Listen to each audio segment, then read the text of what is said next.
बिस्मिल्लाहिर्रहमानिर्रहीम। अस्सलाम वालेकुम। मैं हूँ मोहम्मद फ़हीम।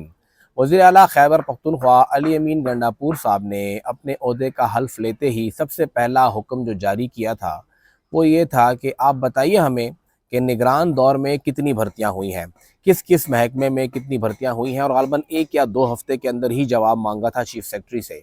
हमारी इत्तलात के मुताबिक अभी तक ये जवाब वज़ीर आला सेक्रेटेरिएट को जमा नहीं हो सका है। कई महकमों ने जवाब जमा करा दिया है चीफ सेक्रेटरी ऑफिस को, और अब वहीं से वो इस जवाब को आगे परसू करेंगे, लेकिन तमाम महकमों ने जमा नहीं कराया है। इसके अंदर एक बात तो ये है कि एजुकेशन डिपार्टमेंट ने चारसद्दा में तकरीबन 64 के करीब क्लास 4 भर्ती किए हैं निगरान दौर में, और अब उसके हवाले से इंक्वायरी बैठ गई है कि आखिर क्यों ये 64 लोग भर्ती हुए हैं। जब पाबंदी थी और मना किया गया था तो फिर निगरान दौर में ये भर्तियां क्यों हुई हैं।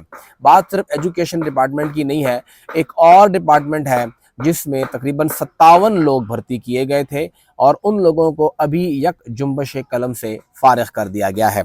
वो लोग कौन कौन थे, आपके सामने उनके नाम रखते हैं। और ये डिपार्टमेंट है खैबर पख्तूनख्वा का महकमा औकाफ। ये डिपार्टमेंट फ़ैरोज़ जमाल शाह काका खेल साहब के पास था, उनके पास ये डिपार्टमेंट था, और उनके दौर के अंदर जो कुछ हुआ है बाकी किस्से तो अलग से हैं। लेकिन शुरू करते हैं। इधर जो बंदे भर्ती हुए थे उसमें से 8 लीगल एडवाइज़र थे, और एक साहब जो नाम मैं खैर किसी का नहीं लूँगा क्योंकि एक लिस्ट है पूरी, 20 अप्रैल 2023 को उनको अपॉइंट किया गया था लास्ट ईयर। उनकी तनख्वाह थी 1 लाख रुपए। 18 मई को दूसरे साहब अपॉइंट हुए थे, उनकी तनख्वाह जो यहाँ पे दर्ज है वो है 30,000 रुपये। 17 जुलाई को जो अपॉइंट हुए उनकी तनख्वाह है 50,000 रुपये। 13 सितंबर को जो साहब अपॉइंट हुए उनकी तनख्वाह है 30,000 रुपये। 13 नवंबर को जो अपॉइंट हुए उनकी तनख्वाह भी 30,000 रुपये लगाई गई है। 28 फरवरी, 4 मार्च यानी अभी सिर्फ 1 महीने से भी कम वक्त पहले, और फिर 3 मई 2023 इनकी तनख्वाहें भी 30 और 50,000 लगाई गई हैं। इन सब को 29 मार्च को फारिग कर दिया गया क्योंकि वज़ीर आला को रिपोर्ट सबमिट करनी थी। ये लोग सारे 8 के 8 जो थे वो लीगल एडवाइज़र थे। फिर बाकी कौन कौन लोग हैं, कंप्यूटर ऑपरेटर साहब हैं, उनको भर्ती किया गया है 30,000 रुपये के ऊपर। असिस्टेंट मैनेजर साहब हैं, उनको भर्ती किया गया है 40,000 रुपये के ऊपर। ये 1 सितंबर की तारीखें हैं इन दोनों की, और चौकीदार की भी 1 सितंबर की है 2023 की। इनको भर्ती किया गया है 15,000 रुपये के ऊपर। साथ ही एक असिस्टेंट है CAA के हैं, उनको भर्ती किया गया है 40,000 रुपये के ऊपर 13 सितंबर को। फिर एक पटवारी है, उनको भर्ती किया गया है 21,000 रुपये के ऊपर। एक और कंप्यूटर ऑपरेटर वो 21,000 पे भर्ती हुए हैं। इसी तरह चौकीदार हैं, यहाँ पे खादिमीन हैं, तकरीबन कोई 8-9 खादिमीन भर्ती किए गए हैं। दफ्तरी हैं, यहाँ पे चौकीदार, जूनियर क्लर्क, उन सब की तनख्वाहें 25,000 रुपये, 21,000 रुपये ये लगाई गई हैं।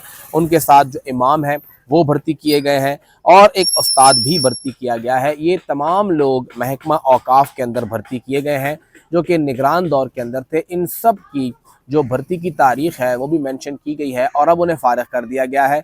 फिक्स पे पर इनको रखा गया था, जिनको अब फारिग कर दिया गया है। बात यह है कि इनको तो फारिग कर दिया गया, लेकिन क्या यही लोग थे?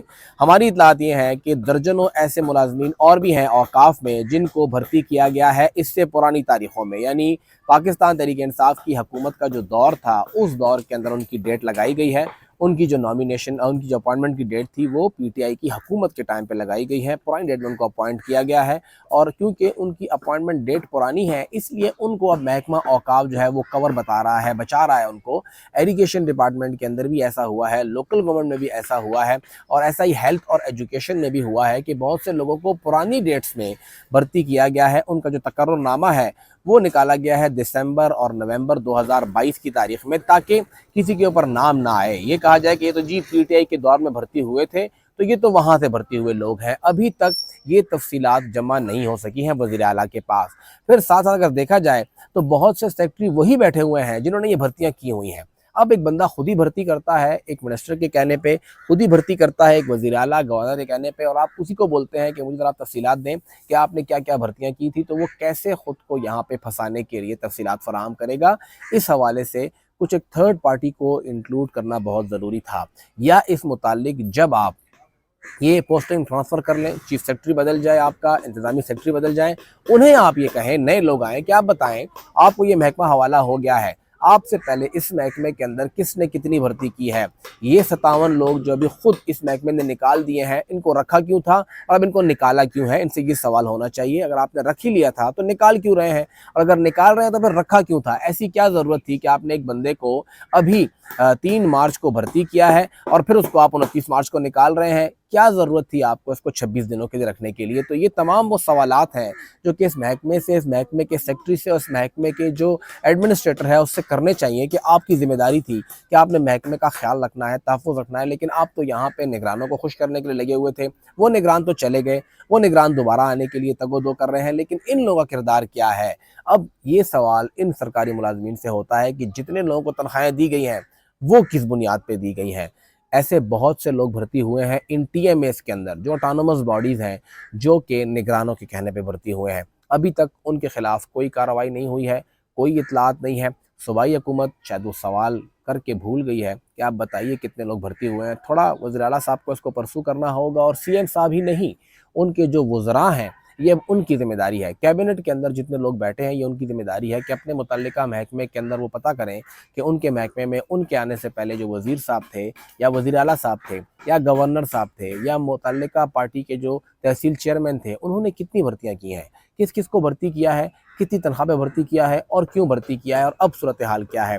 تو یہ جو کچھ ہوا ہے نگران دور میں، اس متعلق ابھی تک کوئی اطلاعات نہیں ہے، اور یہ ضروری ہے کہ اس کو فالو کیا جائے اور اس متعلق تمام تفصیلات جو بھی ہیں ان کو پبلک کیا جائے، لوگوں کے سامنے لائیں کہ نگران نے کیا کیا۔ جیسے نگران حکومت ہر بار پریس کانفرنس کرتی تھی، باتیں کرتی تھی، اپنی تمام باتوں کے پیچھے رہ گئی ہے، اب منتخب حکومت کا کام ہے کہ وہ لائے اور بتائے کہ نگران حکومت کے دور میں 13 مہینوں کے اندر خیبر پختونخوا کے اندر کیا ہوا، کس کس نے کس کس کو بھرتی کیا، کس قواعد کے تحت بھرتی کیا۔ اگر قواعد نظر انداز ہوئے ہیں تو ان کے خلاف پھر کارروائی ہونی چاہیے۔ اینٹی کرپشن کرتا ہے، احتساب کرتا ہے، ایف آئی اے کرتا ہے، نیب کرتا ہے، جو بھی کرتا ہے ان کے خلاف کارروائیاں بھی کرنے کی ضرورت ہے۔